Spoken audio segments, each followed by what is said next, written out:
y así eran tratados en el socialismo, un muerto. Entonces con los muertos no te relacionas. Entonces, y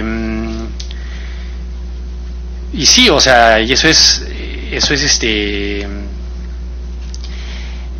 y era la traición, porque era la traición a la vocación, ¿no es cierto? O sea, esa persona estaba haciendo mal. No era una persona que no aguantó, no era una persona comprendida en sus debilidades, no, era una persona traidora. Porque Dios le daba todo para perseverar, pero él no quiso. O sea, había un tema de voluntad, de negar a Dios. Entonces así era tomada esa persona. Y por lo tanto se le abría, no se le consideraba más.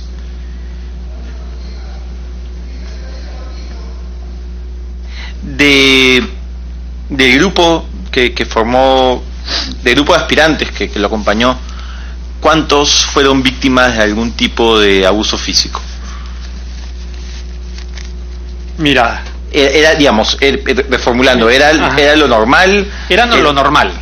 O los casos de abuso físico eran muy excepcionales y podrían ser contados. No, todos fuimos pateados, sin ninguna duda. ¿Había algún tipo de abuso verbal? Además de... Todos fuimos abusados también psicológica y verbalmente. O sea, de insultos, temas de racismo, temas de nuestros padres, temas, el típico problema de cualquier sodalite, digamos, en formación o de aspirante, era el tema del complejo, ¿no es cierto? Si tenías o complejo de cholo, o si tenías complejo de misio, o si tenías complejo de problemático, o sea, de tu familia, si tenías complejo social. Entonces, la búsqueda de la formación psicológica estaba destinada al tema de tus complejos, ¿no es cierto? Y si hacías una u otra cosa era por acomplejado. Y si hacías una u otra cosa era porque no habías resuelto tu complejo ¿no? Entonces, y por eso teníamos el tema de trabajo personal, ¿no? Con el consejero también, ya de aspirante, teníamos un tema de, oye, ¿cómo estás trabajando tu complejo de misio? Pucha, sí, que Dios te quiere como eres, cosas de ese tipo, ¿no? Entonces, convencerte de que no importa que seas acomplejado, o no importa que seas así o asá. En otros testimonios nos han contado de este concepto que era el de entrarle a alguien. Uh-huh. Le pedirías si usted puede dar su propia definición de qué implicaba entrarle a alguien, y si esto se encontraba presente en esta etapa de aspirantado, o si era algo que aparecía luego en la experiencia sodalite. Siempre, incluso de aspirante, estuvo presente. Y el tema del aspirante con respecto al entrarle a alguien, yo diría que hasta de agrupado. O sea, la máscara era la caridad hacia la otra persona, ¿no es cierto? El decirle la verdad hacia la otra persona. Entonces, y la otra persona tenía que aceptar, no cómo se lo dices, pero sí lo que le dices. Tenía que aceptarlo. Entonces, si tú se lo decías violentamente, o se lo decías fríamente, o insultándolo, la otra persona se tenía que quedar con lo que en esa corrección o en esa entrada había de verdad. ¿Y cómo era? ¿Cómo definiría usted esos episodios? ¿Era algo planificado? ¿Se podía dar en cualquier momento? ¿Y en qué consistía exactamente? Claro, la consigna era poder hablar libremente cuando se quisiera, ¿no es cierto? Y poder corregir a la otra persona lo más rápido que se pueda, para que la otra persona no persevere en el mal. Entonces uno se ponía pues como árbitro, ¿no? de la situación. Entonces eso se podía dar. Oye, ¿tú qué piensas de él? A veces tú lo podías forzar, siendo animador, tú lo podías forzar, o ya dentro de comunidad no había la necesidad de forzarlo, porque había una consigna de decir, oye, no seas diplomático para no decir lo que le quieres decir. Entonces lo que sucedía, sobre todo de aspirante o de agrupado, ¿no es cierto? Estas entradas eran para que tú cambies. Y entraba todo, o sea, entraba pues una suposición de por qué no quieres cambiar o de por qué has cometido esta traición, este acto, esta infidelidad o lo que fuera, y venía con todo, con un tema de tu problemática personal. Entonces, si yo sé que a ti te acompleja, que tengas que seas físicamente así o asá, o que seas flaco, que seas gordo, que seas chato, que seas alto, lo que sea, entonces todas esas cosas entraban dentro de este río de corrección, para que finalmente lo que se buscaba era que la persona se quiebre. Entonces, hasta que la persona no se quebrara psicológicamente, no, o sea, no seas nada, ¿no? Entonces decía, oye, no, pero tú no estás aceptando lo que te están diciendo. No, sí estoy aceptando. No estás aceptando. Disculpa, ¿qué implicaba quebrarse psicológicamente? Llorar, sí, o sea, ponerse en las manos de los demás, ¿no es cierto? Algún discurso de confianza, sí, ya no lo voy a volver a hacer, o he estado encerrado en mí mismo, o siento una gran desconfianza. Entonces, una vez que la persona estuviera en el suelo, digamos, se buscaba que nada, o sea, ya lo podías rescatar. ¿Había algún tipo de contención emocional o trabajo posterior a una persona que había sido entrada? No, o sea, no planificados. Tal vez esa persona hablaría con su consejero después y le diría, oye, mira lo que me pasó, o el superior hablaría con esa persona y le diría, oye, ya, pues, es hora de cambiar, ese tipo de cosas, ¿no? Entonces, pero se trataba de quebrarte, de quitarte la alfombra, ¿no es cierto? Como digo, muchas veces terminaba el asunto pues en un llanto, pero estoy hablando dentro de la comunidad, pero sobre todo de un tema mucho más emotivo y efectivo para términos de lo que quería hacer el sodalicio, sobre todo con menores de edad, ¿no? Entonces, ¿por qué? Porque decirle a alguien sus verdades, vamos a ponerlo de esa manera, era una especie pues de cosas que nadie había hecho. Entonces, para clarificar, estas entradas también se hacían antes de ser aspirante. Sí, claro. Entonces se hacía también con menores de edad. Sí, claro. Yo le cuento un ejemplo de mi retiro de confirmación. Llegó Luis Ferrollaro y el día viernes en la noche, cuando estábamos, y esto yo también lo he repetido para que alguno diga, oye, tú también lo has hecho. Sí, yo también lo he hecho, y con la misma finalidad, pero para que se entienda, digamos, lo que se perseguía en el sodalicio. Llega Luis Ferrollaro en la noche y estábamos nosotros, no sé, ya habíamos visto pues que el mundo está mal y que yo soy responsable de que el mundo esté mal, y nos plantea la siguiente dinámica y nos dice, éramos 5, ya eran 10 de la noche, 11 de la noche, viernes, y nos dice, imaginen esta situación, hay una bomba atómica, y ustedes, de los 5 que están acá, ustedes solo pueden salvar a 3 para reconstruir el mundo después de la catástrofe. ¿A quién escogerías? ¿Por qué? ¿Y a quién dejarías y por qué? Entonces, yo en ese momento recuerdo haberme sentido vacilado. ¿Por qué? Porque voy a demostrar que puedo pensar cosas y decir cosas y decírselas a los demás. Pero fue también una carnicería emocional, digamos, ese tema, porque salía todo. Había la gente que no se salvaba a sí misma. Oye, ¿por qué no te salvaste a ti mismo? Porque yo creo que yo soy así, y que mis papás, y que por aquí, que por allá. Oye, ¿por qué no lo salvaste a él? Claro, ¿por qué lo salvaste a él? La parte bonita, no, porque él yo creo que tiene un montón de virtudes y cosas por aquí y por allá. ¿Y por qué no lo salvaste a él?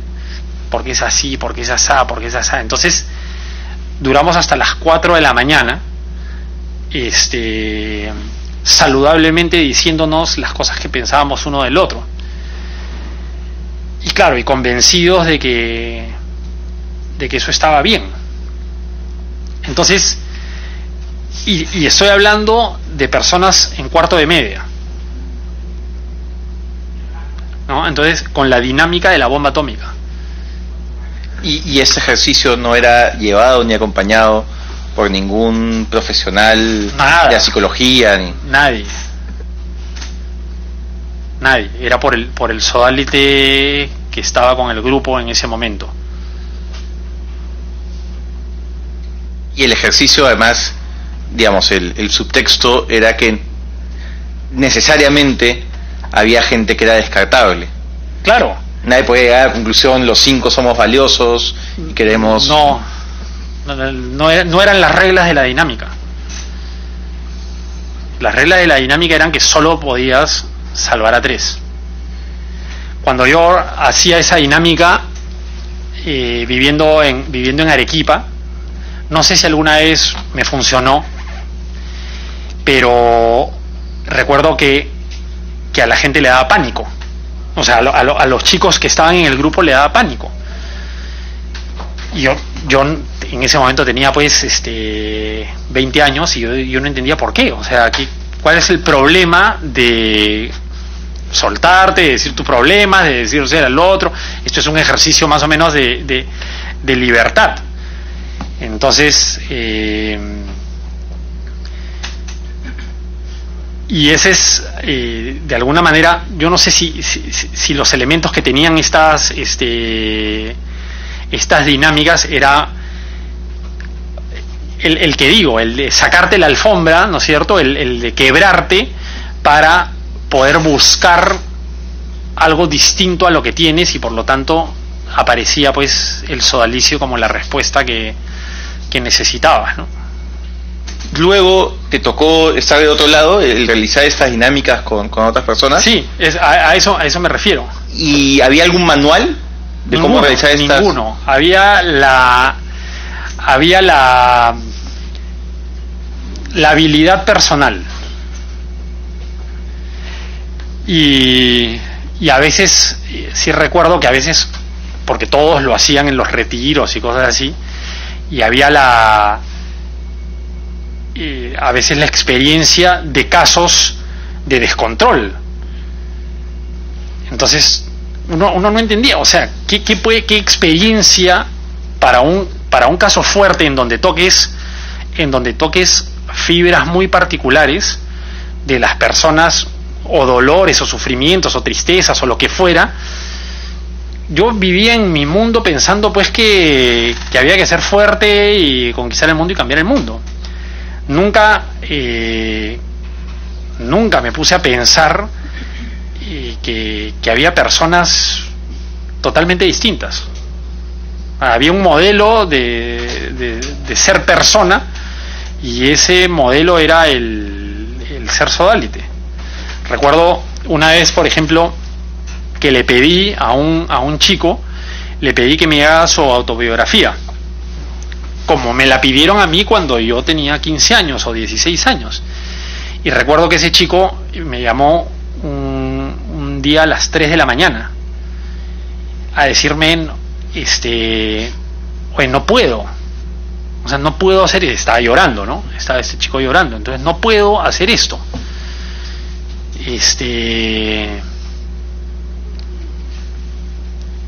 No sé, ¿no? ¿Cuántas personas habré destruido fungiendo de apóstol, ¿no? O sea, buscando gente para el sodalicio.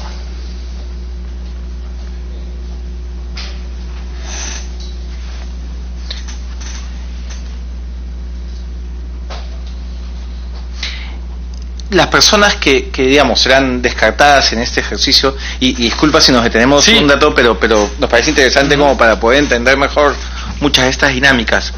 Las personas que eran descartadas en este ejercicio, luego recibían algún tipo de acompañamiento especial, o había alguna reflexión colectiva, o era acabar el ejercicio y pasaban a la siguiente. Sí, no, acababa el ejercicio, todo el mundo salía pues compungido por darnos cuenta de que fulano estaba solo, que fulano se sentía incomprendido, por aquí y por allá, pero qué elementos podía tener, por lo menos en cuarto de media, qué elementos podía tener uno para decir, oye, me comprometo con esta persona a ayudarlo en tal o cual cosa. Entonces, no había nada por ahí. Cuando me tocó estar del otro lado, esos momentos eran para sacar información. Me preguntaba de dónde sacaba toda la información. Bueno, de esas circunstancias, ¿no? O sea, del papá, de la mamá. Si el chico decía, no, yo sufro mucho porque mis papás son así, o murió tal, o... Entonces, esos eran los momentos en que uno sacaba información para luego aparecer como el que podía salvar la situación o salvar a esa persona y que se reconstruya, ¿no? Y, digamos, había este maltrato psicológico que está presente en las dos etapas, ¿no? En la etapa de cuando todavía estás en el colegio, cuando todavía estás en el colegio, y en la etapa cuando uno era aspirante. ¿El maltrato físico se encontraba también en las dos o estaba más concentrada en la etapa de aspirante? De aspirante, o sea, creo que ahí sí había algún tipo de cuidado porque uno no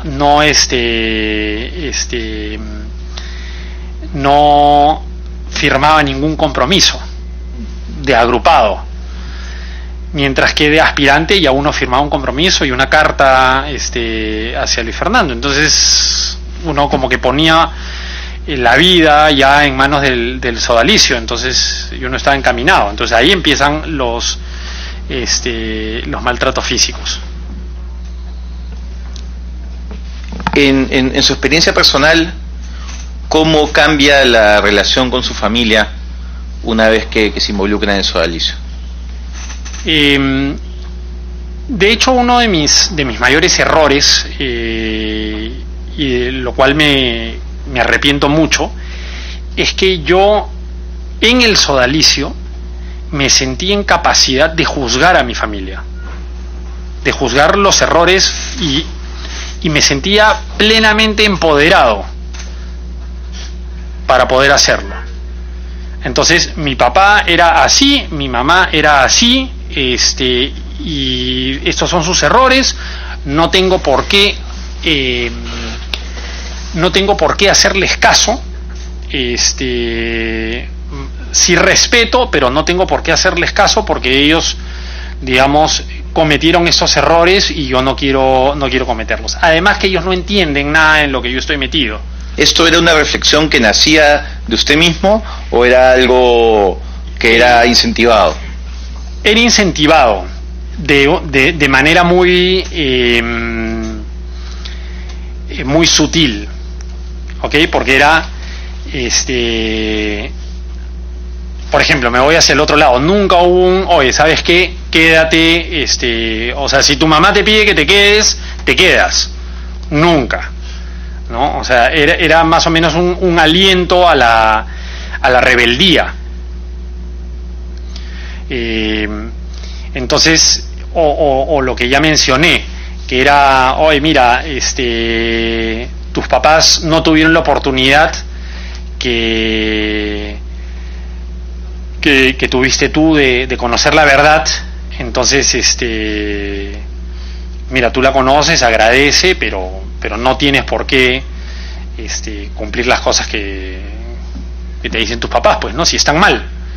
Entonces había un juicio permanente frente a lo que mis papás no, o sea, los padres no sabían bien qué era lo que yo necesitaba. El sodalicio sí. Y cuando usted empieza a ser víctima de abusos físicos y psicológicos como aspirante, todavía vivía con sus padres. Sí. ¿Era información que usted compartía con ellos? No, ninguna. O sea, no era... Eso hubiera manifestado poca virilidad y además, no sé, no había un discurso expreso en torno a lo que pasa acá queda acá. Así es.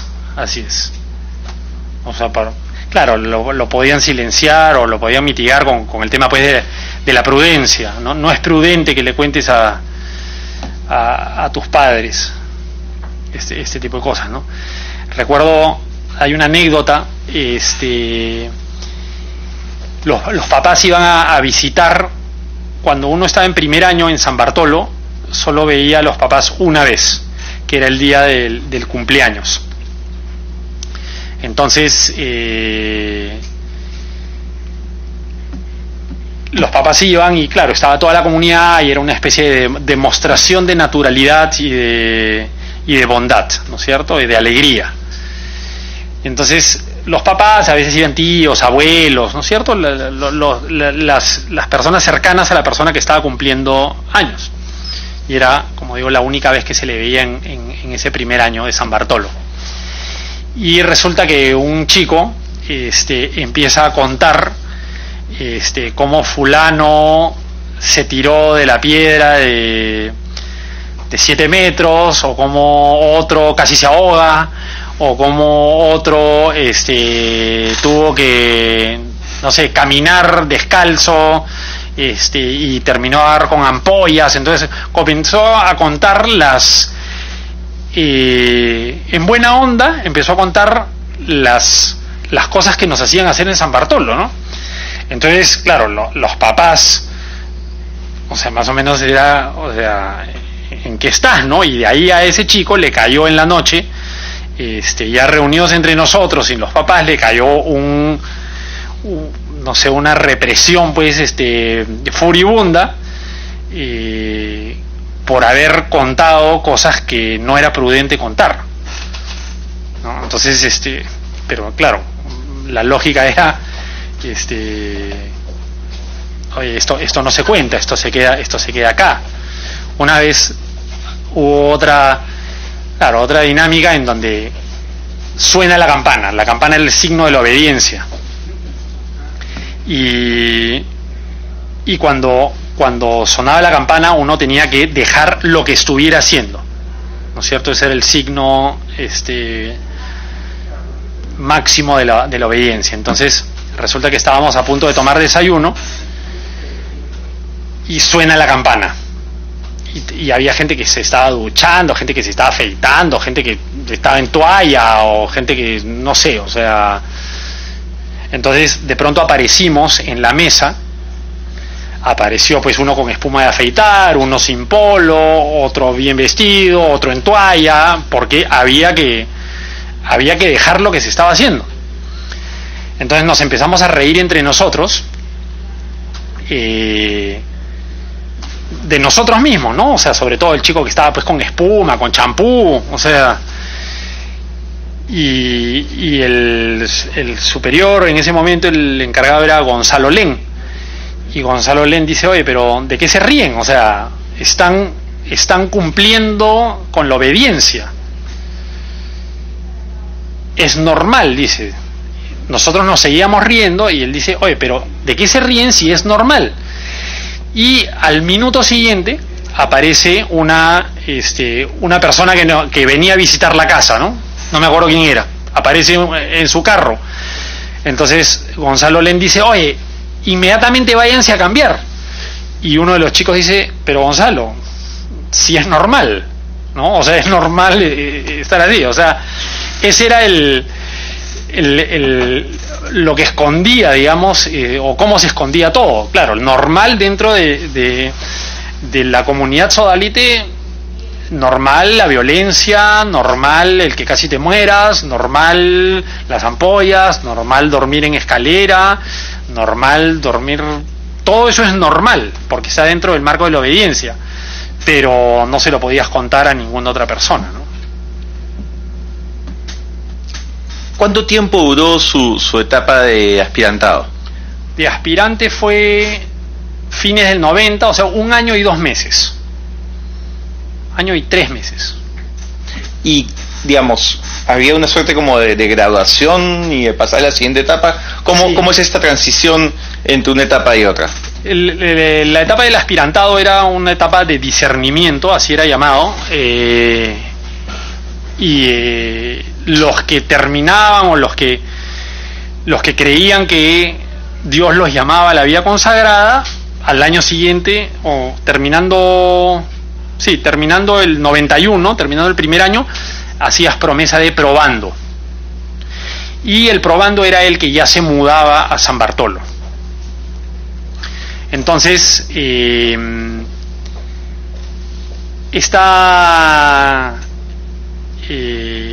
este periodo, digamos, tú te empapabas de la espiritualidad sodalite, empezabas a vivir algunos rasgos de la espiritualidad sodalite, como la obediencia, lo que dije, bueno, y el celibato y todo, en realidad, ¿no? O sea, empezabas a vivir lo que el sodalicio buscaba que vivas ya en comunidad. Y tenía y el punto más alto del aspirantado o del discernimiento era este periodo que he mencionado de la experiencia comunitaria, que duraba 1 mes. En mi caso, y a partir de ese año, era en la casa de Figari, porque Figari tenía una preocupación de que los sodalites que estén entrando a San Bartolo eran los que él quería, digamos, ¿no? Entonces terminaba ese periodo y los que discernían para el matrimonio se les despedía, o sea, ya hasta acá llegaste, y los que querían ser consagrados hacían su promesa de probando. Además de vivir en comunidad, ¿había otra diferencia entre la etapa de aspirante y la etapa de probando? ¿Los ejercicios eran los mismos? Sí, o sea, a ver, no había diferencia formal, prácticamente era lo mismo. Teníamos incluso espacios comunitarios, como digo, nos veíamos viernes, sábado, domingo, sí o sí. Todavía no vivía en comunidad, te decía, no, probando. Así es. Solo recibí un nombre distinto. El señor Ferroviario seguía siendo el líder. Sí, okay. Ahí cambiamos de instructor. Una vez que cambiamos hacia probando, lo que pasa es que hubo un periodo de 2 meses entre la promesa de probando y el ingreso a San Bartolo.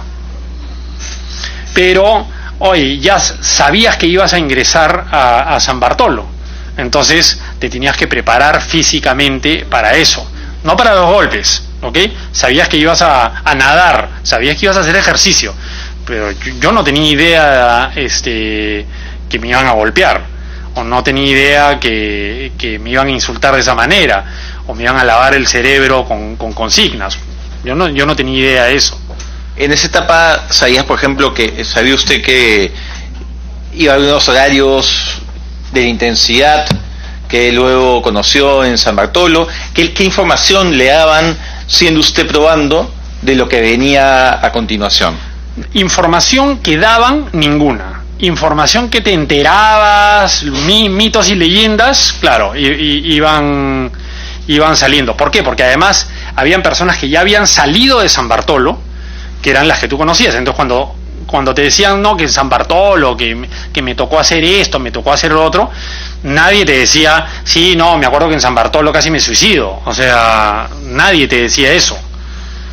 Pero sí te decían, sí, porque a veces nadamos en San Bartolo en las madrugadas. Ah, ya, ok.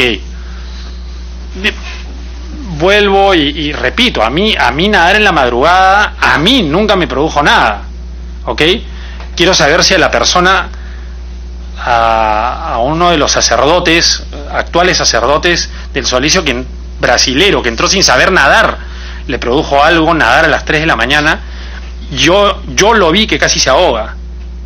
Entonces, es distinta la valoración, incluso cuando te dicen tú sabías a lo que te metías, ¿no? Entonces,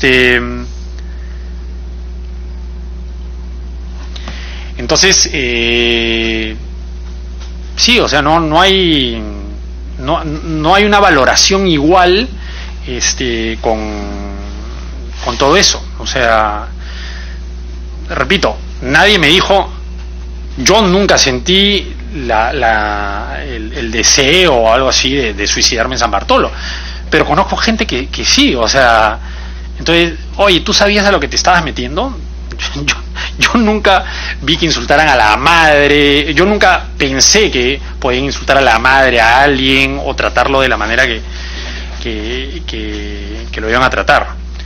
Entonces, sí, o sea, son cosas que uno encontraba ahí, en San Bartolo. Entonces, luego de esta etapa probando, ya entró oficialmente a Comunidad. San Bartolo es el ingreso oficial a Comunidad. ¿Después pasa usted a ser probando a qué categoría?